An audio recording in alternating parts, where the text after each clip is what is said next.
also live in those platforms. Thank you very much, Minister. Over to you.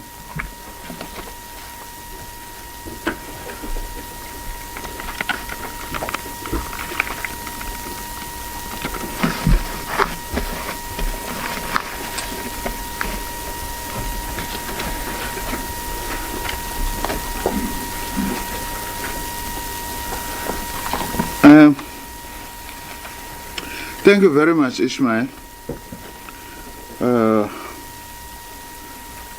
director of this program. Let me start by greeting the Chairperson of the NSFAS board, Mr. Ernest Khosa, my advisors who are here, the CEO of NSFAS, Mr. Andy Lenongoko, all the DDGs who are here from the Department of Higher Education and Training, NSFAS executive managers and staff, officials from the Department of Higher Education and Training, student leadership, and our special guests indeed. I saw our two matriculants who are here. They promised me that they are not writing today. That's why they are here. That was the first thing I asked. Members of the media, ladies and gentlemen, I'm very pleased to announce that the National Student Financial Aid Scheme, NSFAS as we call it, is opening its application season for learners and out-of-school youth from poor and working-class backgrounds to apply for funding to study at public universities and TVET colleges in our country. Considering the impact of coronavirus, now more than ever, the demand for student funding has increased. As the government, we are to take an exhaustive exercise to categorize the students who are applying into the following 5 cohorts, which we believe will cover all students who have potential and in need of funding. These are the categories that NSFAS is putting the prospective applicants for purposes of processing them quicker, as you will understand when I explain later. The first cohort is first-time entering students who are SASSA beneficiaries, very specific on this category. The second cohort is a returning student who is also a SASSA beneficiary.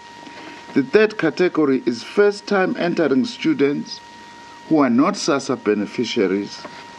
And the fourth category is returning students who are also not SASSA beneficiaries. And the fifth cohort will be students living with disability. The above cohorts apply to all natural citizens and permanent residents as defined by the South African Citizenship Act of 1995. As government, it is our duty to make sure that all those with potential are not prohibited by lack of funds to be able to access post-school education, and we are proud of what this new board of NSFAS has now delivered, as we will announce today. The board has assured me that the 2022 application process will handle student application efficiently and make the application process seamless. But before I announce the 2022 application process, let me share with you progress government has made since the reorganization of NSFAS. Let me start with what I regard as very important achievements by NSFAS, just to remind ourselves. Funding for university and TVET college bursaries for poor and working class students through NSFAS increased by 107%, from 20 billion rands in 2018 to 42 billion rands in 2021, or even slightly more than that. In the 2020 academic year, the third year of the implementation of fully subsidized funding for students benefiting from the DHET bursary grant for university and TVET college students, that is NSFAS, amounted to 751,858 students, made up of 489,912 university students, and 261,404 TVET college students, respectively. These indeed are not small numbers in terms of government assistance to students at university and TVET colleges. In essence, what I would like to say is that indeed there is free higher education for the children of the working class and the poor in this country. That is a fact. The total number of university students funded, including funding from other government departments, that is the Department of Basic Education Funza Lushaka Bursary Scheme, the National Skills Fund, and the SETAs, increased by 45.4% from 346,966 students funded in 2018 to 504,366 students funded in 2020. This is important. This is funding from Funza Lushaka, which is a Department of Basic Education program, our National Skills Fund under the Department of Higher Education and Training, as well as the Sector Education and Training Authorities, which are entities of the Department of Higher Education and Training. These are monies that have actually been put into student funding in addition to NSFAS funding. The overall student demographic profile of university and TVET college students who have benefited in 2020 was comprised of 92.9% African, 4.2% colored, 0.7% Indian, and 0.9% white, and others at 1.4%. NSFAS has been particularly effective at targeting female students, who constitute 61.5% of all students funded by NSFAS. In 2018, this was 61.4%. This is actually similar to the overall representation of female undergraduate students in the public university sector, with just over 60% women undergraduate generally students in our universities. This is a huge achievement by this government in terms of affirming women in post-school education and training.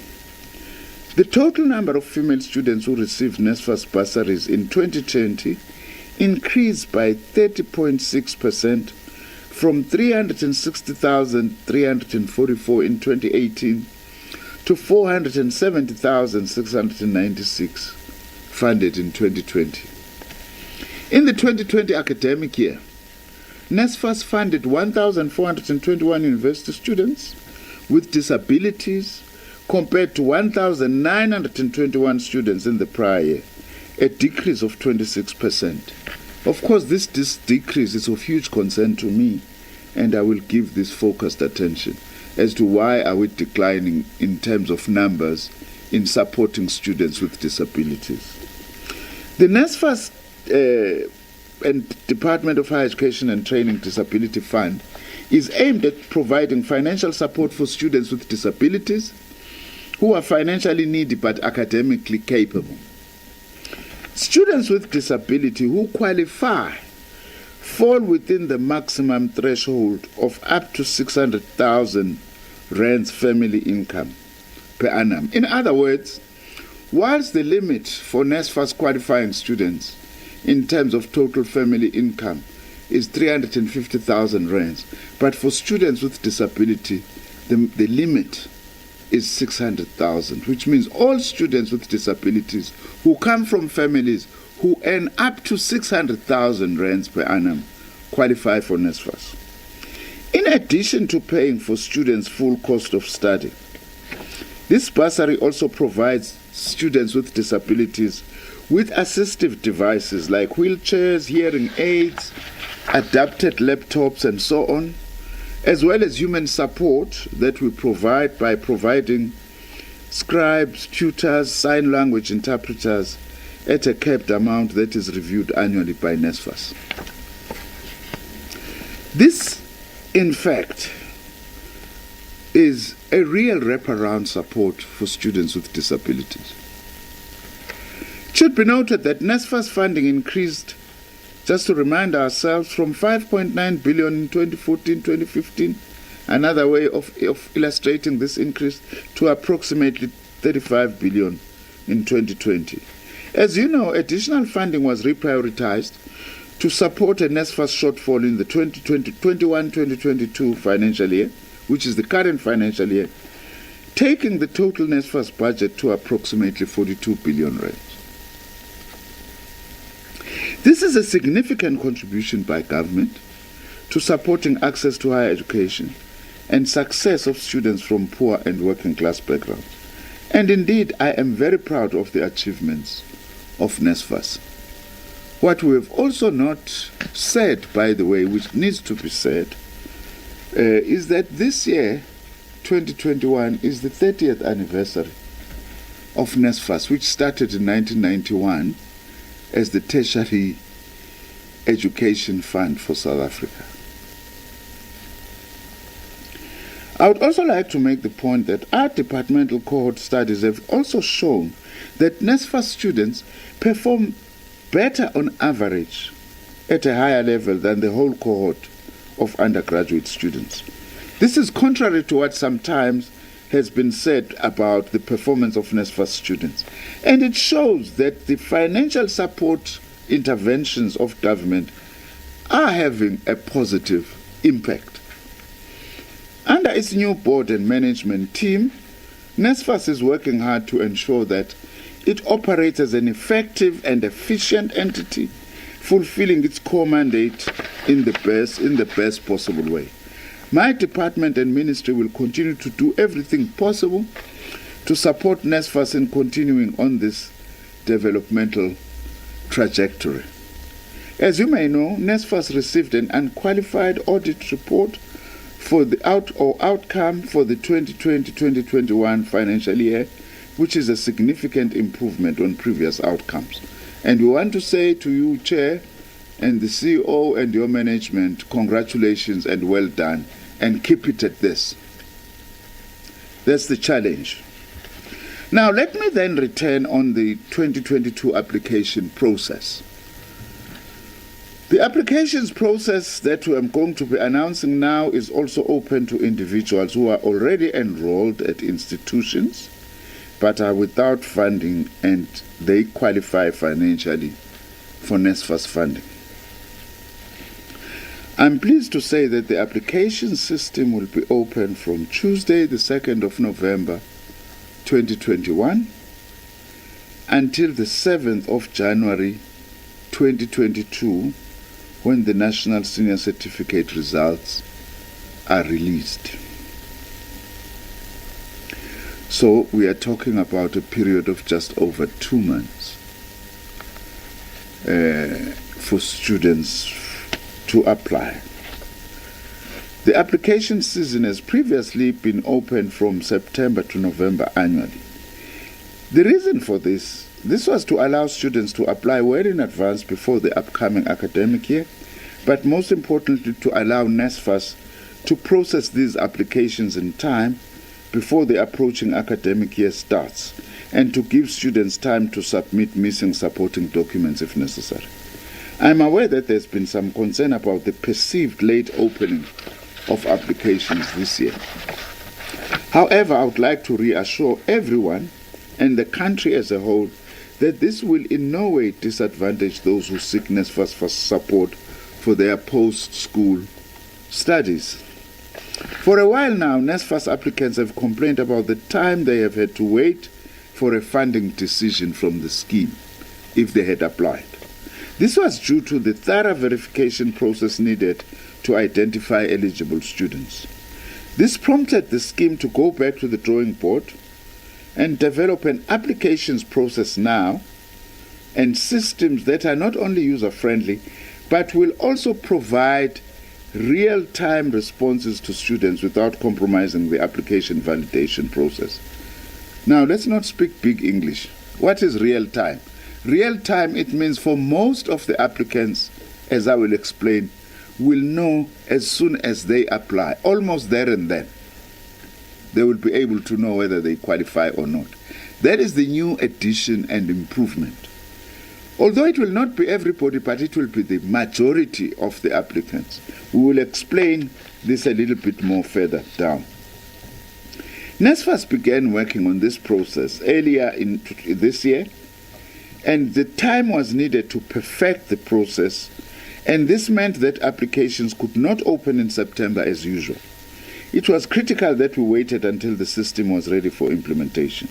I am assured by NSFAS that the new faster application process will make up for any perceived lost time and will see many students receive their funding results much faster.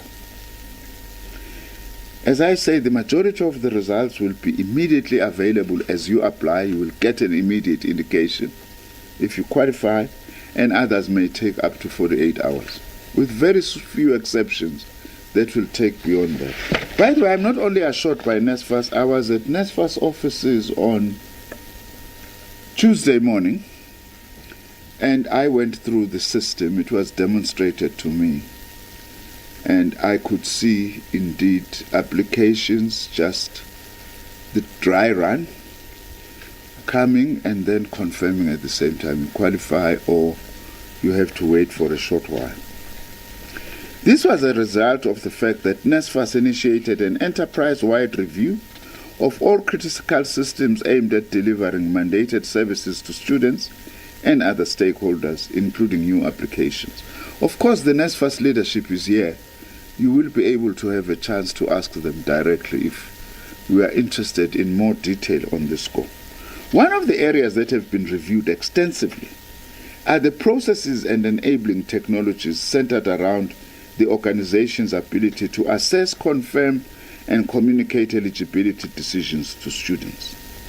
These improvements entail partial system redesign, a fresh look at some business processes, and closer integration with some of our key partners in determining whether students qualify, such as the South African Revenue Services, the Department of Home Affairs, the Department of Basic Education, the Independent Examinations Board, and the credit bureaus. The magnitude and scope of these changes warranted a delay in the launch of the 2022 application cycle, as I have said. And also these will not, as I have explained, impact negatively, especially for the majority of our students. The applicants, by the way, more than 60% are SASSA grant recipients, and we are able to establish, to check, double-check this instantly, if indeed they've been SASSA beneficiaries. And they make up approximately 65% of the cohort of student applicants, that is the SASSA beneficiaries. The balance of approximately 35% of the cohort of students applicants will go through further processing, but this time be given a much faster response than in previous application cycles. The faster response time in these cases is made possible by a renewed commitment by our partners, as I have outlined them. I look forward to hearing reports of a successful NSFAS application system, and I urge students to apply as soon as possible and to provide the necessary information to support their applications and ensure that the process goes smoothly and quickly, as it is meant to be. Who qualifies for NSFAS funding? Let's remind ourselves this is a very important matter. Students qualify to get NSFAS funding if you are a South African citizen or permanent resident who plans on registering or already studying at a public university or TVET college in South Africa. And as I have said, they will fall into the categories of SASSA grant recipients or people whose combined family income is not higher than 350,000 rand per annum, and people living with disabilities, as I have said, with combined household income not exceeding 600,000 per annum. The correct supporting documents are important in ensuring that NSFAS processes your funding application in time. for your registration at an institution of higher learning.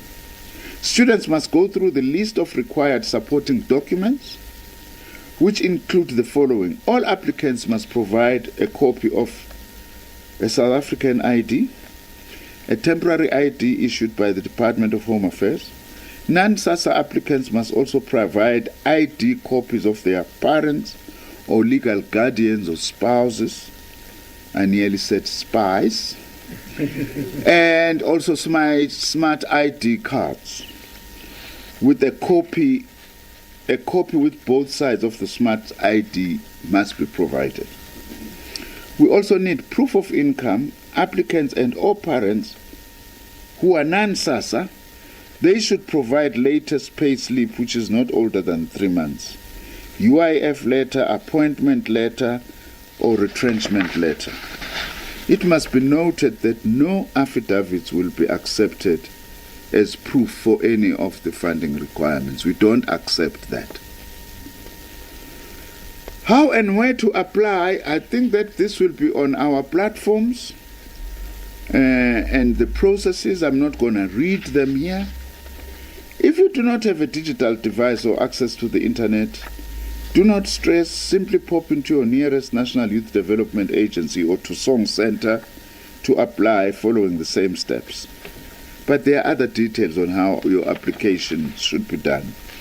Prospective students are urged to apply to institutions via their application processes for a study place, as we must remind each other. NSFAS will tell you that you do qualify, but you will only be able to access that bursary if you are accepted at a public university or public TVET college. If you are not, obviously you won't get the money because it means you haven't met the criteria to be accepted at an institution. It's very important, therefore, and I hope that many students have already applied to their institutions of choice by now. Prospective students also can access the NSFAS application portal at the website www.nsfas.org.za www.nsfas.org.za. For more information on how to apply for NSFAS funding, there are various NSFAS platforms as well that we will actually be dropping into all our platforms, Ishmael, so that people are able to know. On fraud and hijacking of students' portal, I must say something about this because we are concerned about some of these shenanigans that are taking place. Students are urged to keep their personal details such as your ID number, your NSFAS account login details and income information safe by not sharing these with anyone. These are the tips to avoid being scammed. Don't leave your personal information exposed and unattended, and log out of your NSFAS immediately after using it. Should a student suspect that his or her account is hijacked, he or she can contact the relevant numbers. The main telephone number is 0860 247 653. Again, 0860 247 653. There are other details also on how you can be able to access this.